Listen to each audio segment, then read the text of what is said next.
Good morning. Good morning. Good morning. Welcome to Hug Nation's Love Morning. This is a invitation to fellow love ambassadors like you to come together, share a little gratitude, to set an intention for the day. Who do I want to be today? If I'm a person who is kind and patient and seeks to connect, if I am that person today, then when the end of the day comes, no matter what decisions I have to make, whatever choices I have to make, whatever actions I do, if I do it as that person, I can feel really good about my day. You string a bunch of those days together, you can feel really good about your life. So, thank you for joining me. I should note that kindness, that connection, that patience, it is exterior, given to the world when you have the energy to do so, and shown to yourself with self-care and patience towards yourself, forgiveness towards yourself, compassion towards yourself. Oh, we like to start the day with a song. I make up the words, there's no way to sing along. And if you eat your spinach, you should get strong. And if you're feeling sad, you should call your mom. Oh, it's the morning and we're here for each other. It's Hug Morning, whether you're a sister, brother, or other. It's Love Morning and we're gonna make it great. And if that is where you are, then join us in this state. Good morning. Welcome to Hug Nation. Good morning, Kiri. Good morning, Julie. Good morning, Darren. Julie says, I love spinach. I like spinach. I like a lot of spinach in a smoothie. That's my preferred way of eating spinach. Good morning, Julie. Carrie is grateful for a killer leg day this morning and for possibly getting to leave work early today. Ooh, ooh. I am grateful for a big turnaround in my mindset. I don't know, was that Saturday morning? I was like, I did not want to get out of bed. I think I did like a 2 minute love morning. I was like, I'm not going to do it. And I was like, you know what? If I don't do it, then I'll feel even worse. So let's just do it and acknowledge that I'm having trouble connecting with gratitude, but I'm at least going to show up. And then I spent almost no time on the computer until this morning. So I had First Saturdays, and I got to connect with local people in need and work with all sorts of amazing volunteers. And my friend Michael came with his boy Kai, and it was so cool. Kai, hope he doesn't mind me saying this, he like, his dad was like, hey, Kai, I wanted to ask you a question. He's like, could you have Hug Monster send me some more videos? I'm like, I'll certainly ask him. So I got to record a little Hug Monster video yesterday. I recorded one for Asher as well. I also got a call from Asher yesterday to show me how incredible the amaryllis bulb that I sent him is doing. I sent him one and I sent one to myself so that we could watch them grow together. His is like 2 feet tall. The first bloom is going, the second bloom is ready to go. Mine is 2 inches. So it's kind of fun to be like, what are you doing to yours? What magic dust? What special magic potions? He's like, maybe they put magic dust on mine before they sent it to me, but they didn't put any on yours. I'm like, that could be it, Asher. And then we had a little gathering at our place yesterday and got to drop into some really deep conversations with some really incredible people, some that I hadn't seen in a long time, and that are just dear, dear colleagues in this life. And really got to remind myself a bit about who I am. I'm also grateful for some real deep gratitude that I'm feeling towards Janus, who is on the screen right now. I put that picture on because I edited it this morning. I decided that I'm going to see this picture behind me of Grandpa, and in that picture it's kind of an AI enhanced, so he's got like behind him is this like purple cosmic scene behind him. So I edited this picture of Janus to have the same background, and then I'm gonna get it and put that picture, this is my plan, to put it up on the other side of my room. So I'll have Grandpa and then Janus, like these my two fallen love ambassador comrades to look over and be a part of these broadcasts. At least that's my plan. We'll see how it goes. Zelia, good morning. Or Zelia. Great name either way. I'll take either one of those. Says, I am grateful to be living in the place that I choose and enjoy. Beautiful. I feel that. As we hosted in our home this weekend, I'm just so aware of how much I appreciate where I live. And it was a stretch for us financially, but one of the things when you spend extra on your home is it'll be so good for entertaining, and to be entertaining and having it be appreciated is it's so rewarding.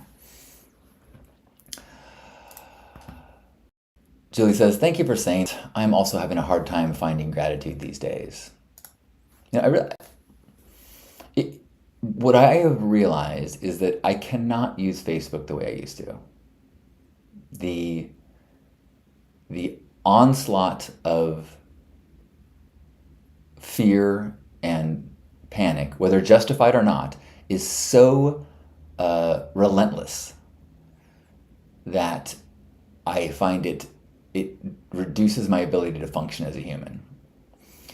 And as someone who I spent my Saturday working with the homeless. So it's not like I'm pretending like there's nothing wrong in the world.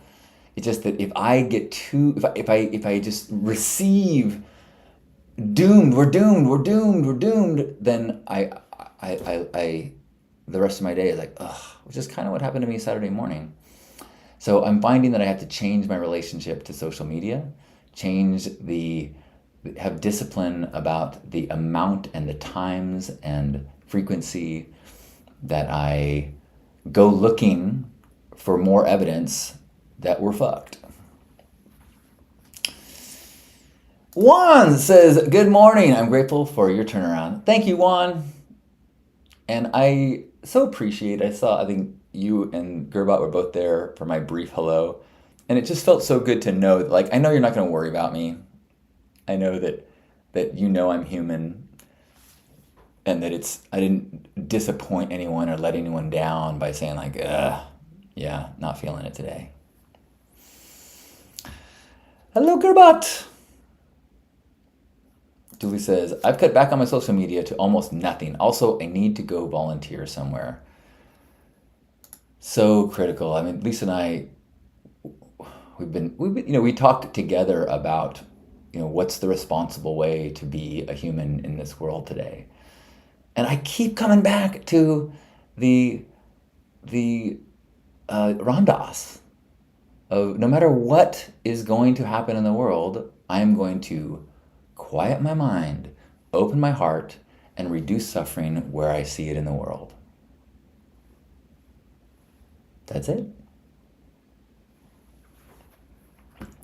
Hello, Jeannie.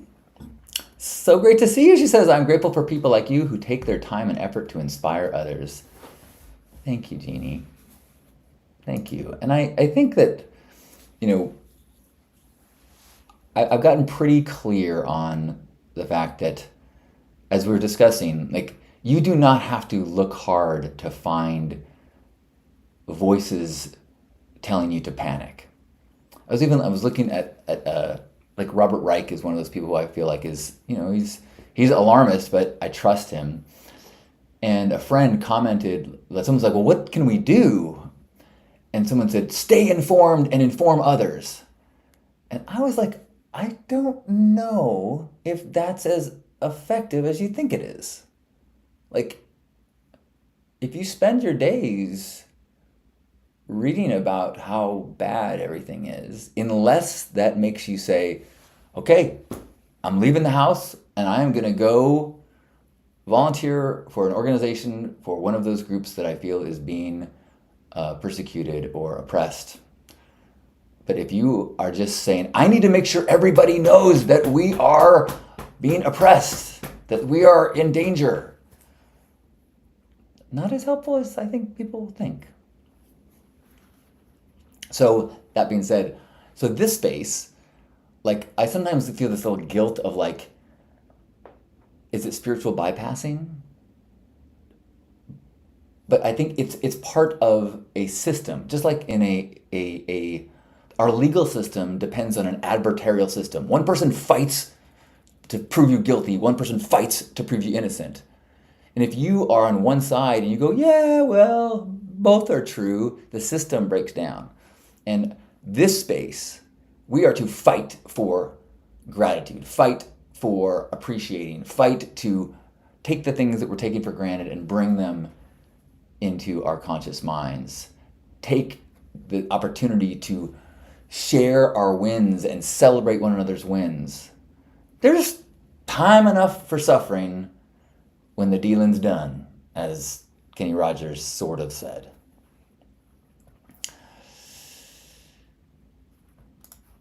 Carrie says, quiet the mind, open the heart, and add love to all the places in the world that need it.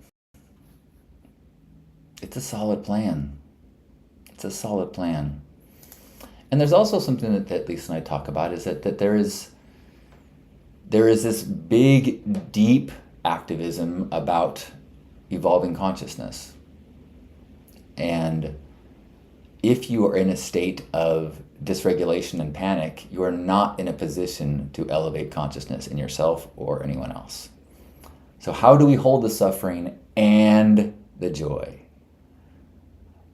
I just listened to a beautiful lecture by Ram Dass about that dilemma.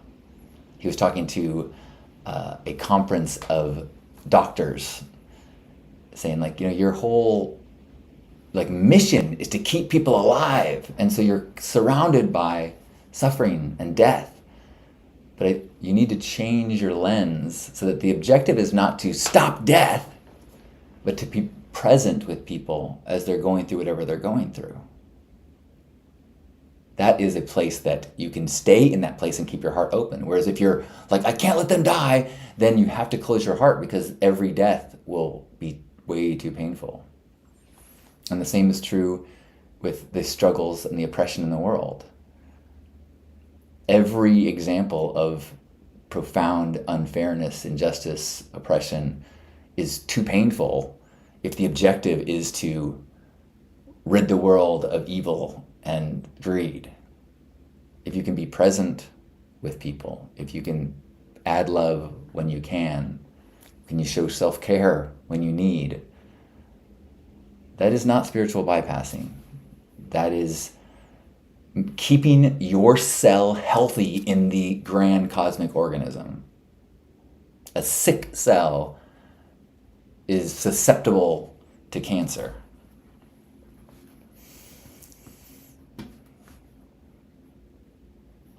Curie says, what if we use the word collaborate instead of fight? I don't even remember what I said with fight, so yes, collaborate is better.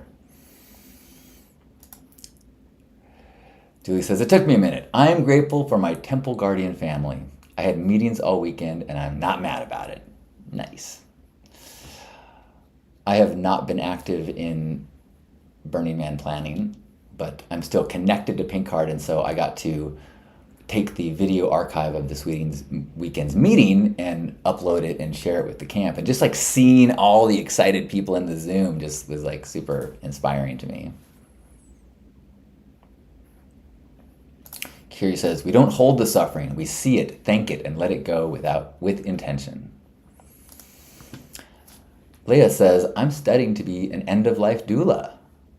Dass speaks about our transition a lot. Yeah, totally. He's got so many beautiful things to say about his experience with his father and his own experience. Like his isn't it like a movie is something like Something Grace, the movie about his life post-stroke? Ram Dass is the best. He's. It took me a while to warm to him, to be honest. I was an Alan Watts guy all the way.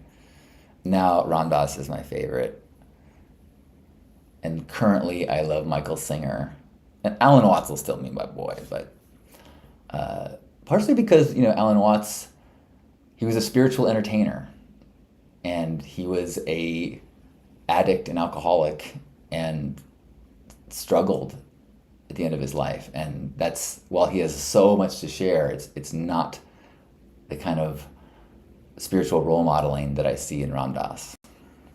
He was one who was humble. He sees the silliness of his humanness and is able to witness and be humbly aware of divine ideas as he works to practice them. That's the way. Gerbot says, grateful to be informed. Tomorrow I'll be taking to the street to march for democracy. Yeah!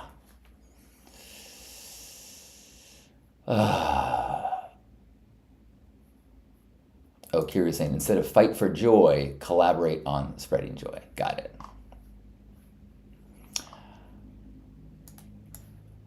Leah says, yes, on Gaia. Anybody else want to share something that they're feeling grateful for today? I am so unbelievably grateful for my partner, Lisa. She is so amazing, so inspiring. When she sang this weekend, and she's just so talented. She even did this thing. She just did this improv, like spoken word thing that was so fucking awesome. I'm like, what? It's like a whole, like, I didn't think I could be more impressed and admire her anymore. And then, like, I'm the one who does the improv, and hers was like, it wasn't silly. It was like, it was so fucking rad.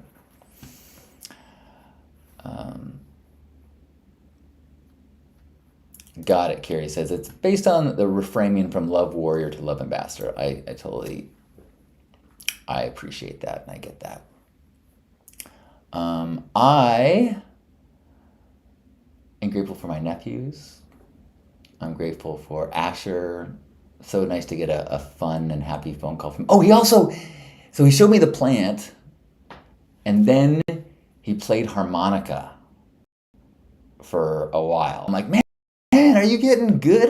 Are you practicing? He's like, no, I just play it all around the house. I'm like, well, that's practicing. And then he was like just wailing on it. He'd lie down on his back and he's wailing on the harmonica, kicking his legs like spastically. I'm like, yeah, you're like a one-man dance party. And he goes, that song had no purpose. It's like, ugh, that's the absolute best. You're amazing. Thank you, Asher. Julie says, I am grateful to see you so in love. Thank you. I've been singing it from the mountaintops because it's a life experience I didn't think would ever happen to me. And like when I look at the transitions in my life over the last 2 years, I had to go through a process of ego death. I had to go through a process of, the way I was describing it, we're talking about like, do you have to burn down your life to start fresh? And I was like, well, the way that I was looking at it 2 years ago when I started my sobriety journey was, I have to take all the furniture out of the house and then fix the foundation and then decide if I'm going to bring the furniture back in. Some of the furniture doesn't make sense anymore. And then some of the furniture, it does, but for different reasons. Like, I used to like this couch because everybody who saw it said, oh, it's such a cool couch. But I'm going to keep it because it's comfortable and it's where I like to sit, not because it impresses people. And so that journey of like really having to, courage. I had to be like, what if people don't like me? What if I don't have the same impact? And am I okay can I find reason and purpose if if I fade into the background, if I'm not as dynamic, can I what if, and being okay with whatever happened as long as I was healing, and to be in this place now where I feel so lucky to be with Lisa. And I know that she thinks I'm the greatest thing in the world too. To be loved like that, and to love like that, and just to be like continually working towards deepening our trust. And we have a thing we say, like, let's keep the box empty. If there's ever something that you're like, I kind of don't want to say that to them. Go, okay, I got to keep the box. Now I have to, if it's something that I don't quite want to say, now you got something in the box. And once you have a box, once you have a secret life, it just grows. And you just start to have more and more and more things that you're like, you're okay with not sharing. And so we really work hard at keeping the box empty and building our trust. Knowing that means sometimes there's hard stuff and confessions.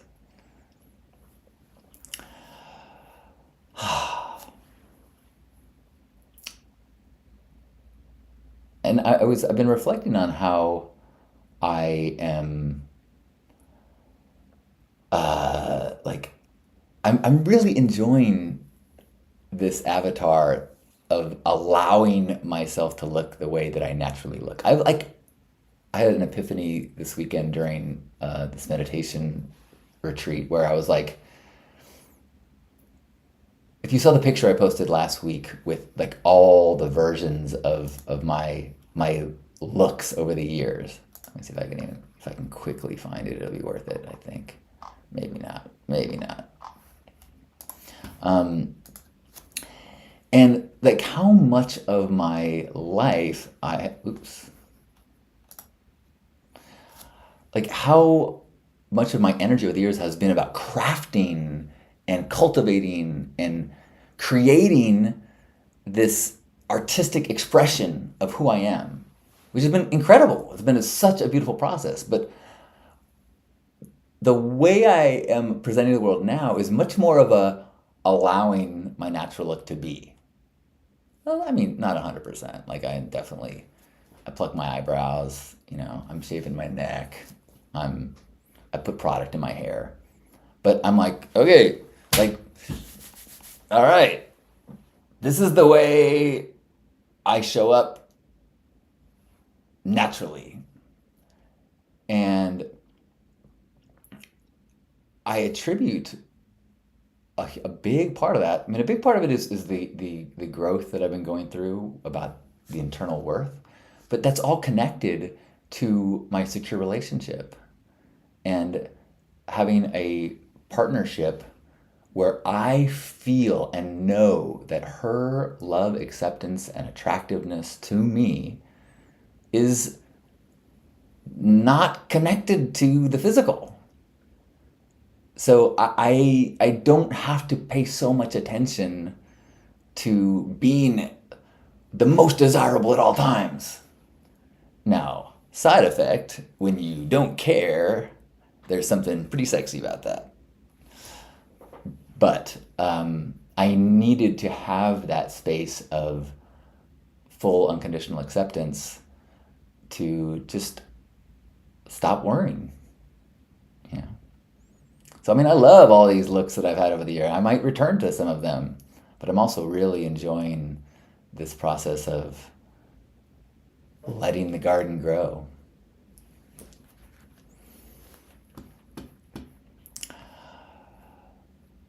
Leah says, I liked those looks then, but I like this one now. Me too. Like, if I look back at those years, like, I think every one of those, when I took those pictures, I was like, fuck yeah, dude, I am crushing it right now. Even the big pink spiky one. But, I put a lot of effort into that. You know how much bleaching and extremely, like, strong glue, hair glue requires to get spikes like that? You don't just wake up looking like that. Thank goodness. Any more gratitudes anyone want to share? Something that they're feeling grateful for, or something that you, if you want to look around your room or think about your life, something that you've been taking for granted, haven't even thought about, and like, you know what? I am so grateful for my friend Betsy and my Stay Sparked co-host. We did an episode last week where we talked about our experience in with Giannis in this last chapter.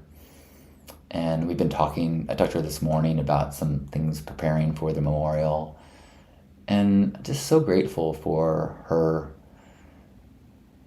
friendship, her allyship. You know, it's really nice to have people that you admire, who admire you, who are different in their views and perspectives, but can help you to get back on track. I'm grateful that we got some rain last night. I'm grateful that my friend Michael helped fix the outdoor sink that we installed. We installed this outdoor sink, and I worked so hard. And I went to the hardware store multiple times, and I got like advice and guidance and bought the right things, and it was still kind of leaking. And so I'm so grateful that my friend Michael, who is more skilled than me with tools, worked with me to get it super dialed in, and I'm grateful for him. I adore you too, Julie. Have a beautiful day. Kirbot says, yay for secure relationships. Seriously, I mean, that's where the healing happens. And so you don't feel like you can have a secure relationship with a therapist. You know, you can build a secure relationship so that you can work through stuff. Like my therapist, Misty, I've learned that I can trust her to not take things personally. So like there are times when I'll be like, I need to reschedule, but I'm worried that she's gonna be pissed because I've learned over time that I can be totally honest with her, and she's like, our relationship is such that I will receive and not take things personally. You can trust me, and that has been a huge secure attachment, learning, growing experience for me. So if you are not in a dream relationship, therapy is another great way. Hello, Bobcat. Get curious, not furious. Bobcat says, grateful for U.S. citizenship, although that comes with great responsibility. Hello, Hope. Juan says, true friendship is the true gold of life. Amen to that. I feel like I have so many people that are just really like one of Lisa's closest friends visited this weekend, and I love her so much. In fact, I put a picture of me and her last night, and she looks like could be Lisa's sister. Like someone was like, "Oh, I'm so happy for you." I'm like, "Oh, look closer. That's not Lisa. That's our friend Caitlin, who is so funny and talented, and it's so joyous for me to watch and listen to Caitlin and Lisa hang out and talk and sing together. They're like incredibly, they perform with each other, and it's like they elevate each other, and it's so awesome. So like I don't consider her like one of my close friends, but she's a great friend, a great ally in this life. So grateful for those people that I don't see all the time, but are incredible friends and allies. Some people who are in this room. Thank you. Good morning, Brent. Well, I am so grateful, so appreciative of this ability to connect, this practice. So grateful for your patience as I some days do not have the well of gratitude to access. And some days I have other things going on. Like yesterday we were hosting and had people, and so I couldn't do the broadcast. But like I tell people, I'm here almost every morning. And I make gratitude almost every day at noon. But it means so much to be able to share it with you. So thank you. I love you. Wherever you are, give yourself a big old squeeze. Appreciate this body, the sensations that let us experience this fertile world, our hearts, fellow humans, our friends, our acquaintances, even the people that are our obstacles. Grateful for all the ways that our human interactions led us to grow. So grateful for this path of growth and open-heartedness and compassion and patience. Let's take a deep breath in and squeeze. On behalf of my dear, beautiful Grandpa Caleb and all of us here, thanks for being here for this love morning on Hug Nation. I love you. Thanks, Bobcat. Thanks, Gearbot. Thanks, everyone. Have a beautiful start to this week.